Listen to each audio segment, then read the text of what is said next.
بسم اللہ الرحمن الرحیم۔ رسول اللہ صلی اللہ علیہ وآلہ وسلم نے فرمایا، وحی نازل ہوتے وقت کبھی مجھ کو گھنٹی کی سی آواز محسوس ہوتی ہے اور وحی کی یہ کیفیت مجھ پر بہت شاق گزرتی ہے۔ جب یہ کیفیت ختم ہوتی ہے تو میرے دل و دماغ پر اس فرشتے کے ذریعے نازل شدہ وحی محفوظ ہو جاتی ہے، اور کسی وقت ایسا ہوتا ہے کہ فرشتہ بشکل انسان میرے پاس آتا ہے اور مجھ سے کلام کرتا ہے، بس میں اس کا کہا ہوا یاد رکھ لیتا ہوں۔ نبی کریم صلی اللہ علیہ وآلہ وسلم کی عمر مبارک 40 سال کے قریب ہوئی تو وحی کے آثار شروع ہو گئے۔ آپ صلی اللہ علیہ وآلہ وسلم پر وحی کا ابتدائی دور اچھے پکیزہ خوابوں سے شروع ہوا۔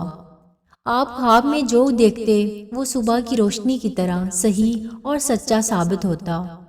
پھر من جانب قدرت آپ تنہائی پسند ہو گئے اور آپ نے غار ہیرا میں خلوت نشینی اختیار فرمائی، اور کہیں کہیں دن اور رات وہاں مسلسل عبادت اور یاد الہی ذکر و فکر میں مشغول رہتے۔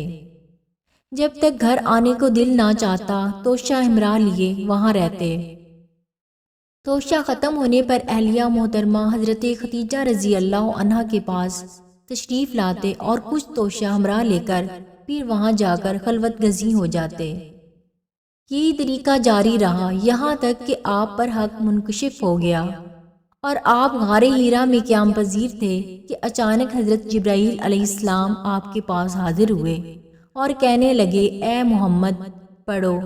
آپ فرماتے ہیں کہ میں نے کہا میں پڑھنا نہیں جانتا۔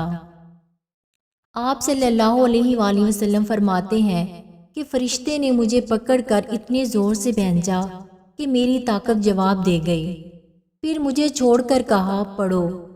میں نے پھر وہی جواب دیا کہ میں پڑھا ہوا نہیں ہوں۔ اس فرشتے نے مجھ کو نہایت ہی زور سے بھینچا کہ مجھ کو سخت تکلیف محسوس ہوئی۔ پھر اس نے کہا کہ پڑھ۔ میں نے کہا کہ میں پڑھا ہوا نہیں ہوں۔ فرشتے نے تیسری بار مجھ کو پکڑا اور تیسری مرتبہ مجھ کو بھینچا، پھر مجھے چھوڑ دیا اور کہنے لگا پڑھو اپنے رب کے نام کی مدد سے جس نے پیدا کیا انسان کو جمے ہوئے خون سے۔ پڑھو اور آپ کا رب بہت ہی مہربانیاں کرنے والا ہے۔ بس یہی آیتیں آپ حضرت جبرائیل علیہ السلام سے سن کر اس حال میں غار ہیرا سے واپس ہوئے کہ آپ کا دل اس انوکھے واقعہ سے کانپ رہا تھا۔ آپ حضرت ختیجہ رضی اللہ عنہا کے ہاں تشریف لائے اور فرمایا کہ مجھے کمبل اوڑھا دو، مجھے کمبل اوڑھا دو۔ لوگوں نے آپ کو کمبل اوڑھا دیا۔ جب آپ کا ڈر جاتا رہا تو آپ نے اپنی زوجہ محترمہ حضرت ختیجہ رضی اللہ عنہا کو تفصیل کے ساتھ یہ واقعہ سنایا اور فرمانے لگے کہ مجھ کو اپنی جان کا خوف ہو گیا ہے۔ آپ کی اہلیہ محترمہ حضرت ختیجہ رضی اللہ عنہا نے آپ کی ڈھارس بندھائی اور کہا کہ آپ کا خیال صحیح نہیں ہے۔ خدا کی قسم آپ کو اللہ کبھی رسوا نہیں کرے گا۔ آپ تو اخلاق فاضلہ کے مالک ہیں، آپ تو کنبہ پرور ہیں، بے کسوں کا بوجھ اپنے سر پر رکھ لیتے ہیں، مفلسوں کے لیے آپ کماتے ہیں، مہمان نوازی میں آپ بے مثال ہیں اور مشکل وقت میں آپ امر حق کا ساتھ دیتے ہیں۔ ایسے اوصاف حسنہ والا انسان یوں بے وقت ذلت و خواری کی موت نہیں پا سکتا۔ پھر مزید تسلی کے لیے حضرت ختیجہ رضی اللہ عنہا آپ صلی اللہ علیہ وآلہ وسلم کو ورقہ بن نوفل کے پاس لے گئی، جو ان کے چچا زاد بھائی تھے اور زمانہ جاہلیت میں نصرانی مذہب اختیار کر چکے تھے اور عبرانی زبان کے کاتب تھے۔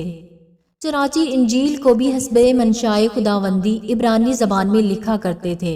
انجیل سریانی زبان میں نازل ہوئی تھی، پھر اس کا ترجمہ عبرانی زبان میں ہوا۔ ورقہ اسی کو لکھتے تھے۔ وہ بہت بوڑھے ہو گئے تھے، یہاں تک کہ ان کی بینائی بھی رخصت ہو چکی تھی۔ حضرت ختیجہ رضی اللہ عنہا نے ان کے سامنے ان کے حالات بیان کیے اور کہا، اے چچا زاد بھائی، اپنے بھتیجے محمد صلی اللہ علیہ وآلہ وسلم کی زبانی ذرا ان کی کیفیت سن لیجئے۔ وہ بولے کہ بھتیجے آپ نے جو کچھ دیکھا ہے اس کی تفصیل سناؤ۔ چنانچہ آپ صلی اللہ علیہ وآلہ وسلم نے اول تا آخر پورا واقعہ سنایا، جسے سن کر ورقہ بے اختیار ہو کر بول اٹھے کہ یہ تو وہی ناموس معزز رازدان فرشتہ ہے جسے اللہ نے حضرت موسیٰ علیہ السلام پر وحی دے کر بھیجا تھا۔ کاش میں آپ کے اس عہد نبوت کے شروع ہونے پر جواں عمر ہوتا، کاش میں اس وقت زندہ رہتا جب کہ آپ کی قوم آپ کو اس شہر سے نکال دے گی۔ رسول صلی اللہ علیہ وآلہ وسلم نے یہ سن کر تعجب سے پوچھا کہ کیا وہ لوگ مجھ کو نکال دیں گے، حالانکہ میں تو ان میں صادق و امین مقبول ہوں۔ ورقہ بولا، ہاں یہ سب کچھ سچ ہے، مگر جو شخص بھی آپ کی طرح امر حق لے کر آیا لوگ اس کے دشمن ہی ہو گئے ہیں۔ اگر مجھے آپ کی نبوت کا وہ زمانہ مل جائے تو میں آپ کی پوری مدد کروں گا۔ مگر ورقہ کچھ دنوں کے بعد انتقال کر گئے، پھر کچھ عرصہ تک وحی کی آمد موقوف رہی۔